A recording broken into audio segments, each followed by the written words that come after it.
mulher, vem cá. O que fizeram do teu falar? Mulher, conta aí. Conta das tuas trouxas. Fala das barras sujas, dos teus calos nas mãos.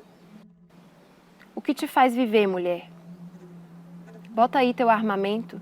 Diz o que te faz calar. Ah, mulher enganada. Quem diria que tu sabias falar? Salve, salve, galera. Eu sou Ludmila Marques e está começando mais um programa do lado de cá. Sem saber chegar. Da ponte pra cá, antes de tudo é uma escola. Sem saber chegar. Minha meta é 10, 9,5 nem cola. Sem saber chegar. Levante e anda, levante e anda, levante e anda. Todas as quebradas. Olha o programa do lado de cá. Quando a pandemia surgiu, muita gente apostou na possibilidade de construirmos um sentimento coletivo de preocupação e cuidado. Não foi isso que ocorreu. Diante de toda essa falta de preocupação, outras pessoas aceitaram o desafio de questionar o modelo de humanidade e tentar encontrar o equilíbrio entre a natureza e a sociedade, entre a alegria e a dor, entre a paz e a guerra. Nossa convidada é uma dessas vozes. A sua revolução tem um objetivo bem definido: encontrar paz, carinho e descanso, mesmo dentro da guerra. Senhoras e senhores, com vocês, Mirna Anakiri Kambeba Omagua.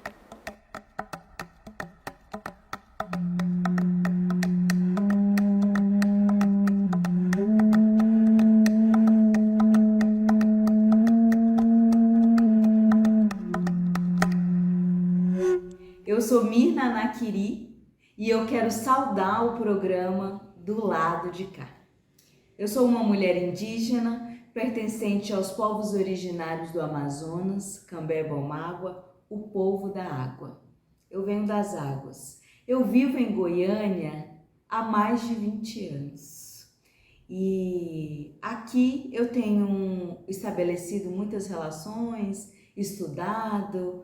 Aqui eu tenho me formado como professora, como artista, como estudante, mas primeiramente eu sou aprendiz das águas.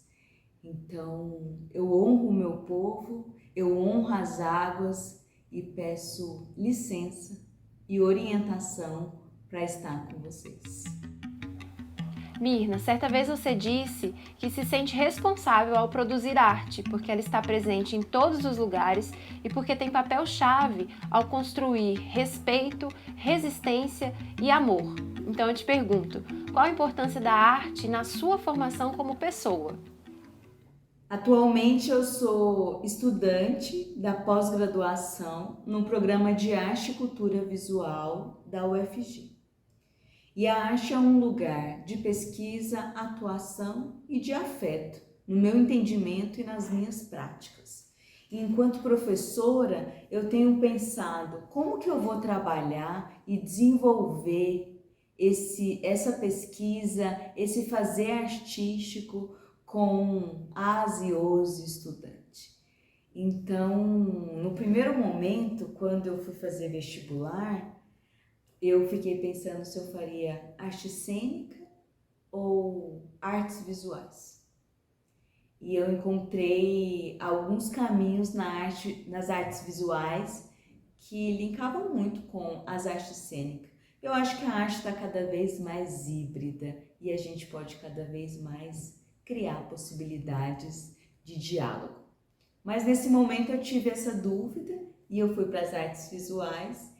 E hoje o campo que eu mais tenho me identificado, né, que também essas coisas são móveis, é a performance.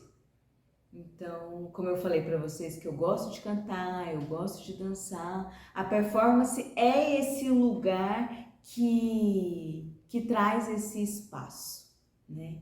E as artes, eu tenho acreditado que a arte-educação é muito potente.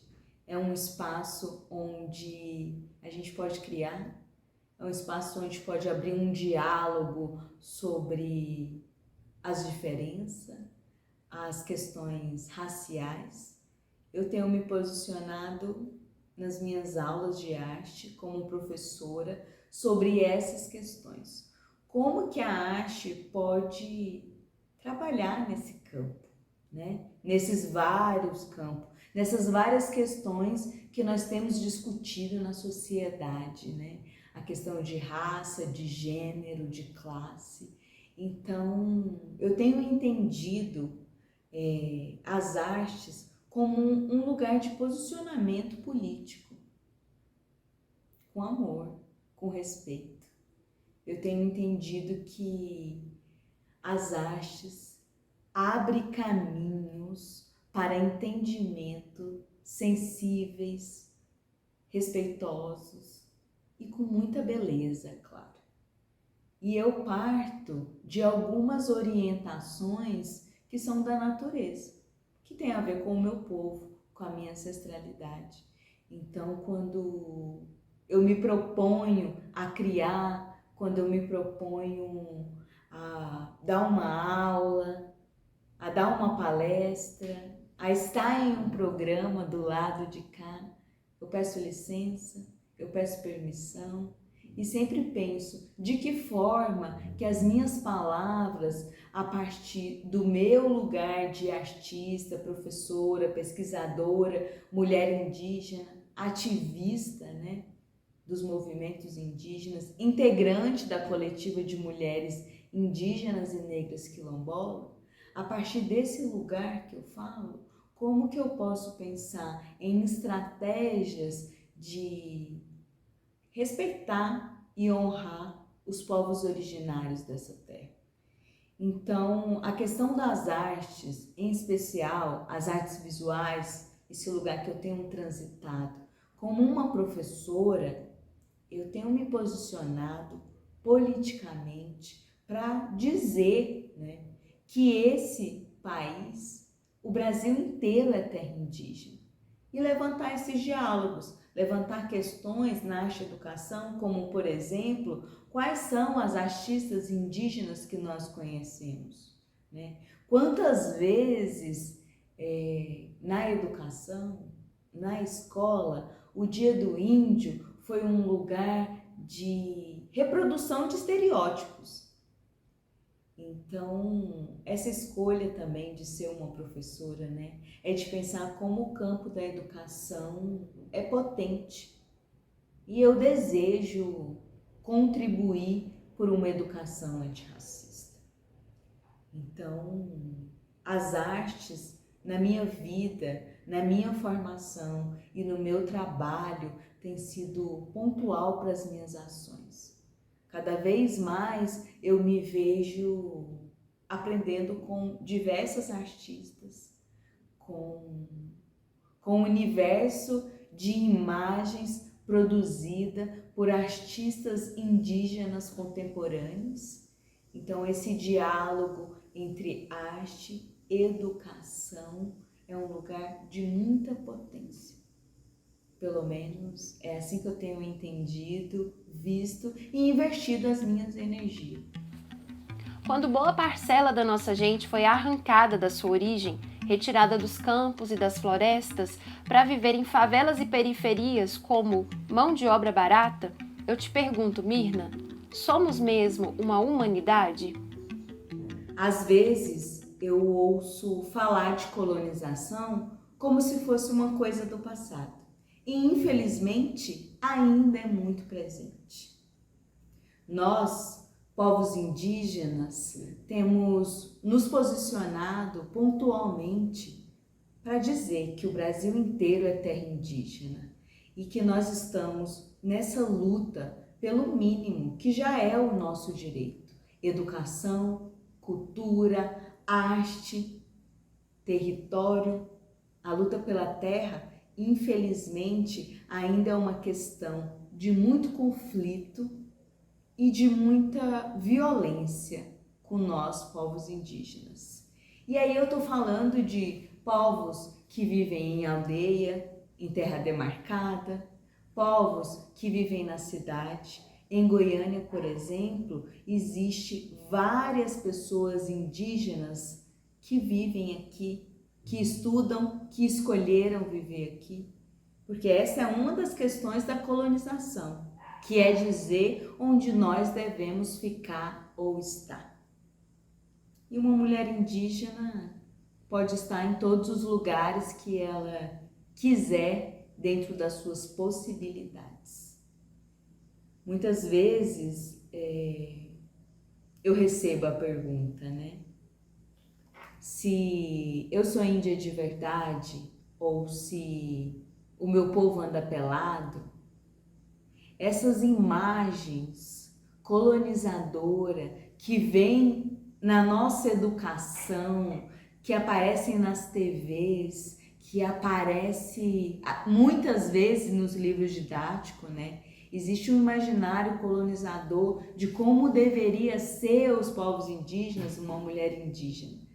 E aí eu quero dizer para vocês que nós estamos em diferentes lugares desse Brasil e do mundo, escolhendo estar na cidade para estudar, às vezes por necessidade. Então, os povos indígenas, eles são diversos, plurais. E a gente está cada vez mais se organizando, se protegendo para ocupar todos os lugares que forem necessários e interessantes e que a gente quiser.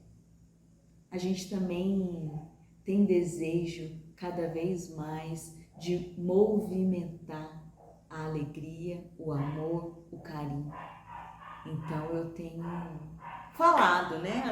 Quando sou convidada, eu tenho dito assim, como que muitas vezes essas imagens são lugares que reproduzem estereótipos da cultura indígena.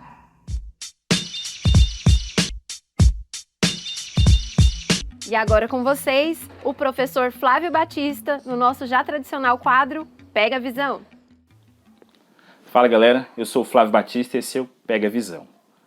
Hoje eu quero começar nossa conversa com uma história bem rápida. Alguns anos atrás, um europeu foi visitar um território indígena chamado Opê, lá nos Estados Unidos. O objetivo era conversar com a anciã da aldeia, mas para isso ele precisou de ajuda de um dos moradores. Quando ele chegou ao lugar do encontro, ela estava de frente para uma rocha. E ele ficou ali um certo tempo esperando em que momento ela começaria a conversa com ele. E por isso ele perguntou ao aldeão, quando é que ela vai começar a falar comigo? Ele disse, olha, ela está conversando com a irmã dela. E o europeu assustado perguntou, mas é uma rocha. O aldeão então respondeu, qual é o problema? Olha, essa narrativa dentro da nossa sociedade moderna, ela não é entendida como algo assim, como algo a nos motivar. Ela é silenciada, ela é invisibilizada. Porque a sociedade ocidental construiu um projeto de civilização no qual ele acha que todos nós fazemos parte de uma só humanidade. Só que essa humanidade tem só uma lógica, a lógica ocidental europeia de funcionamento. Portanto, essa narrativa, como eu acabei de contar a vocês, parece que ela não tem muito sentido para nós. E o problema mora aí. Sabe por quê? Porque na realidade há uma série de outras narrativas que a gente não conhece. Narrativas essas ligadas aos povos originários. Alguns antropólogos eles acham que os povos originários, quando enfrentou o sistema colonial que foi construído pelos europeus, quando eles encontraram então os indígenas, principalmente nas Américas, eles acham que foi por meio da cultura que os indígenas, os povos originários, conseguiram sobreviver. Mas na realidade o que escapa a esses antropólogos é que os povos originários não só sobreviveram ao mundo colonial, eles resistiram, porque eles recusaram aquele tipo de mundo, eles recusaram a narrativa ocidental. Na verdade, o que os povos originais fizeram foi resistir ao que eles entendiam como fim do mundo.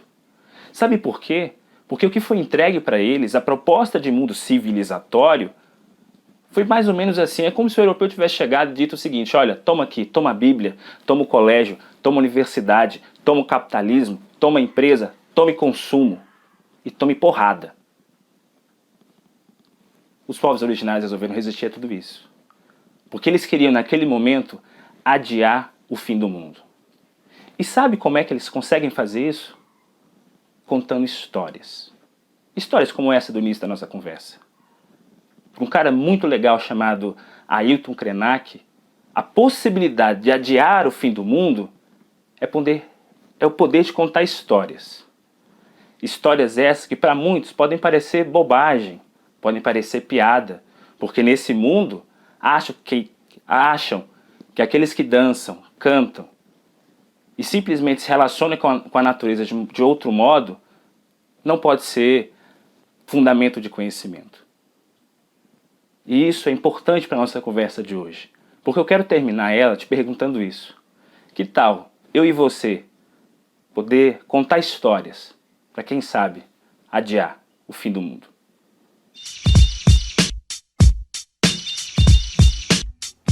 O facão é um importante ícone para os povos originários. É ao mesmo tempo símbolo de guerra e de abertura de caminhos. A arte indígena tem tentado encontrar o equilíbrio entre a natureza e a coletividade. Mirna, seria a arte indígena mais do que um ato de resistência, mas sim a própria revolução? Iene Querupi é uma obra que fala de amor, de estratégias de guerra para o bem viver. O facão é um símbolo muito importante para a cultura indígena. Abre caminhos, descasca a mandioca, limpa o peixe. Um símbolo de guerra.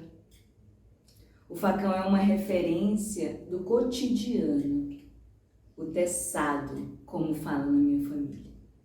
E utilizar esse objeto tão importante para construir Iene Querupi, que é minha obra de arte, é pensar quais são as estratégias de guerra que eu vou construir para me manter viva e bem viva, com alegria, de pé na guerra.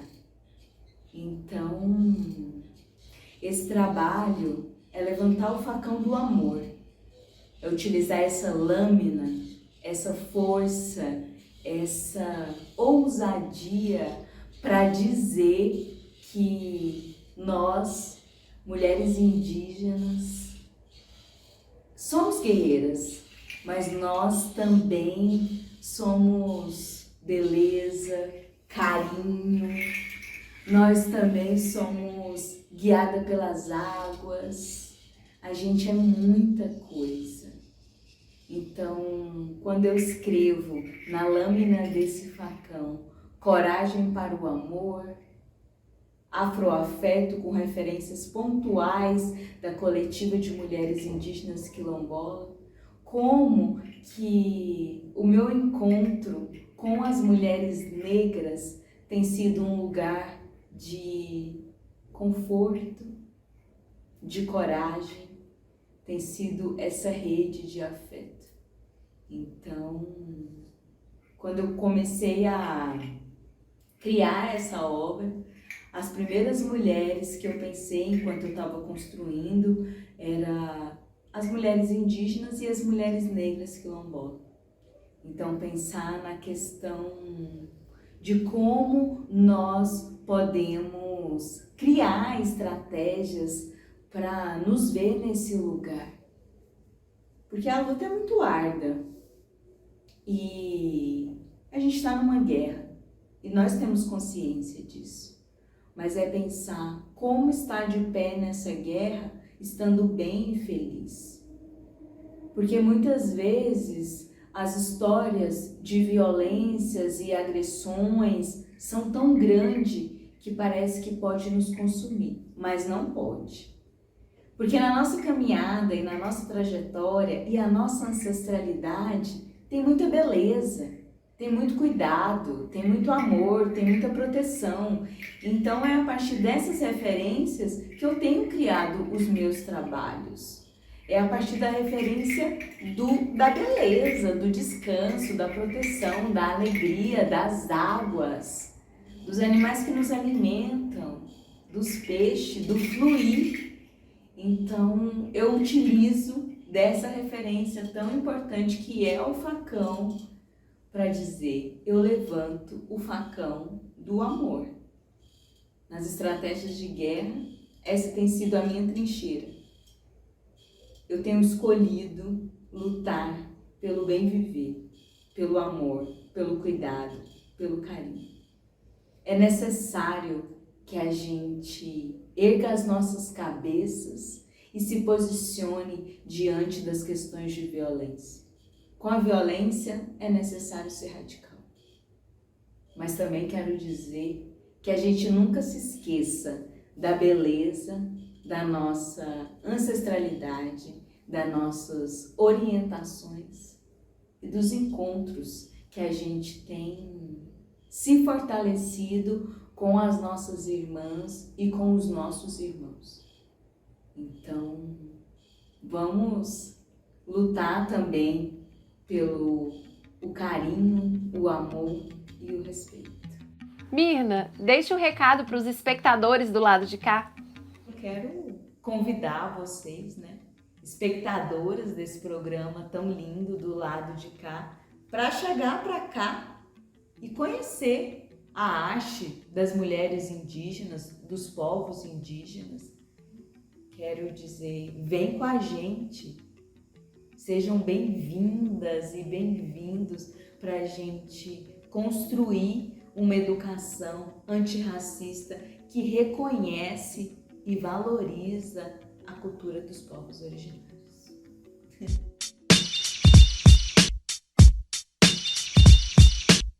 Atenção, atenção para o quadro Se Liga Nesse Artista, que hoje apresenta Lucas Ciuga. Bora ver! My cunt is loading. Password is pussy. Access is ooh, bitch. Granted. Level 1, fuck up cunt. I think it's time to pull the stunts. Pump the HP, pump the beats. Level up, hoe off face to feet. Level 2, chop and screw. Come for me and bitch you lose, cause I am the fantasy. I am the one that does what you see. Back down hunt, I'm not the one. Level 3 has just begun. But this shit takes experience, so don't get too delirious. Level 4, open the door. Come in my castle and explore. Serving tuna, serving fish, eat the floor. So delish. Level 5's no surprise. Ruthless with no alibi. She's playing the game, she's crazy. She's so insane that it's amazing. Time to whip out all the tricks. Cause we reach level 6, level 7, 8, 9, 10. Game over, bitch, and do it again. Então é isso, pessoal. O programa de hoje vai ficando por aqui. Mas antes que o vídeo termine, não se esqueça de curtir, comentar e compartilhar. Se inscreva no canal e ative os sininhos da notificação. A gente se encontra novamente no próximo programa do lado de cá. Tchau, tchau!